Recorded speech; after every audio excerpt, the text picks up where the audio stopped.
Welcome, everyone.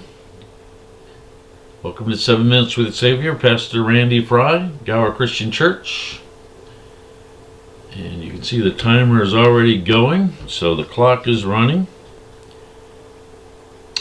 I'm reading through the Gospel of Luke right now, my personal devotions.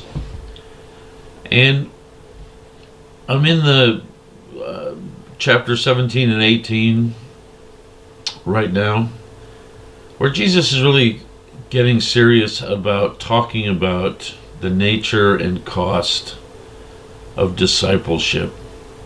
And this isn't, the lessons right now aren't follow Jesus, follow me and you're going to be blessed and prosperous. This is the cost.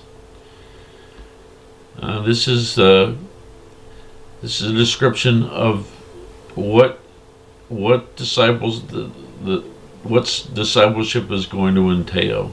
So he talks about that following Jesus means to give things up, to let go of materialism, to let go of legalism, thank goodness, to let go of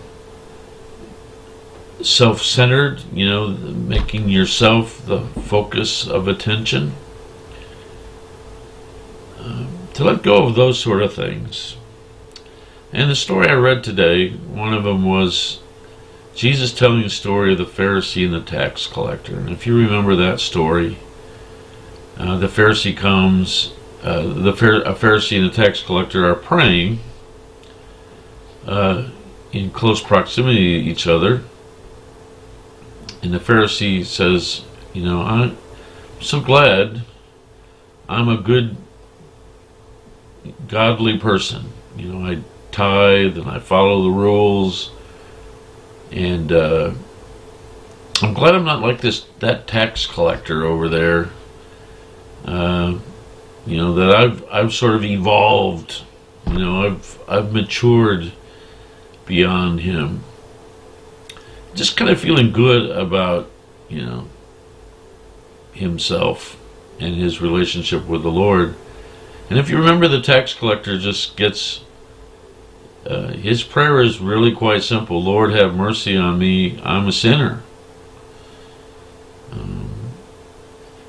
And Jesus praises the tax collector's faith and the tax collector's heart attitude. And he says, I tell you, this man, talking about the tax collector, this man went down to his house justified rather than the other. For everyone who exalts himself will be humbled, but the one who humbles himself will be exalted. I want us to feel good. I want to feel good about following Jesus, and I think that's what joy is all about. But joy and feeling good about our faith is different than feeling superior about our faith. There's a big difference there, and always to keep in perspective our relationship to the Lord. I've been lucky to have lots of great examples of humble Christians in my life.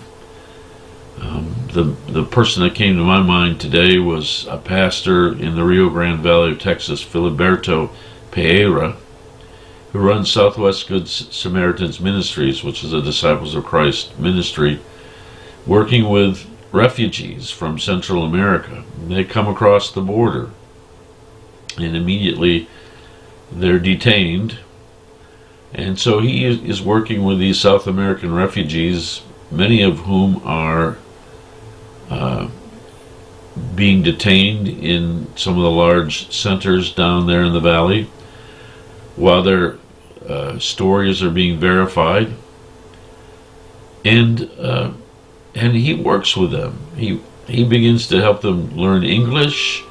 He finds sponsors for them because the other thing they need before, or this, at least this is the way it was a bit ago, is that they wouldn't release you from detention unless you had sponsors or you had found work. And of course, how do you find work when you're in the detention center? So Filiberto has helped thousands of people, and honestly, I can hardly look him in the eye, because his spirit is humble and his speech is humble.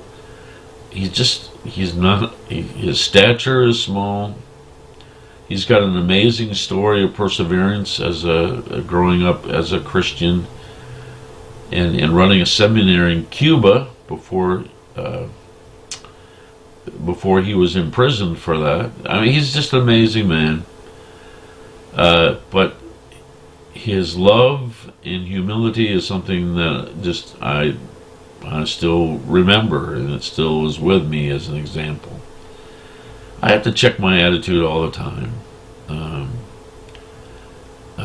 And I'm definitely not the most perfect pastor or the most perfect Christian. And so once in a while that attitude creeps in, that I kind of got it together. I'm sure glad I'm not like those other guys. and that's exactly not the way discipleship is supposed to look at. For Jesus in these later chapters of Luke and the disciples, discipleship's going to get real. In chapter 19, Jesus enters Jerusalem for the last week of his earthly life, and the disciples are going to see that there's a cost to discipleship, and it's going to get real for them. And so I think he's just trying to be honest about what this life of following God, life of following Jesus is all about.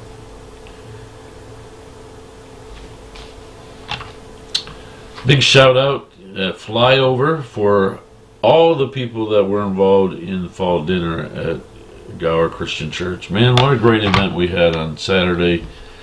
But the work starts way before Saturday, and there's so many people that are involved. The main folks that stir that drink are Missy Wilmus, our administrator and manager, Pastor Bob, our pastor emeritus. We got to give them a flyover too, and Gene Biondo. Man, they're the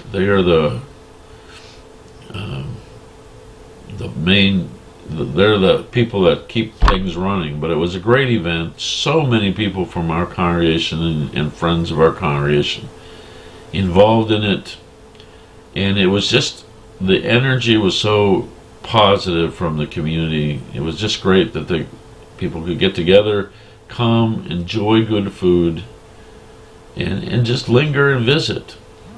So it was really a blessed weekend for us here at Gower Christian, and I know a lot of people in the community were blessed also. Continue to keep Belle Fletcher in your prayers as she continues. I think we're unfortunately entering week 4 of her being at Children's Mercy as they do some extensive medical testing on her. And we pray that soon they'll be able to come up with a treatment plan and she'll be able to return home. This weekend, worship. Well, first of all, men's breakfast Saturday morning at 7 in our fellowship center here. Sunday morning, 10:30 a.m. worship in person, or certainly invited to join us online through our Facebook and YouTube pages. And Sunday evening is youth group, and that's for our larger group. That's the 3rd grade through 5th grade group, the middle school group, and the high school group.